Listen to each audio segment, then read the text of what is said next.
દેશમાં અંગ દજાડતી ગરમીએ કહેર મચાવ્યું છે ત્યારે આકરી ગરમી વચ્ચે દેશવાસીઓ માટે રાહતના સમાચાર આવ્યા।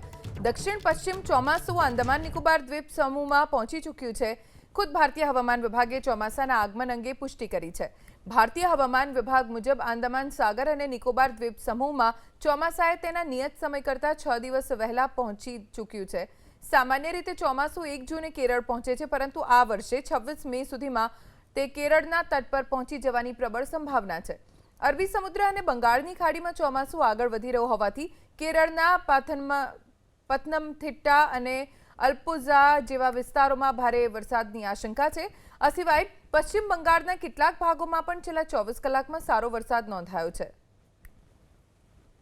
અરબી સમુદ્ર અને બંગાળની ખાડીમાં ચોમાસું આગળ વધી રહ્યું હોવાથી કેરળના પથનમથિટ્ટા અને અલ્પુઝા જેવા વિસ્તારોમાં ભારે વરસાદની આશંકા છે। આ સિવાય પશ્ચિમ બંગાળના કેટલાક ભાગોમાં પણ છેલ્લા 24 કલાકમાં સારો વરસાદ નોંધાયો છે।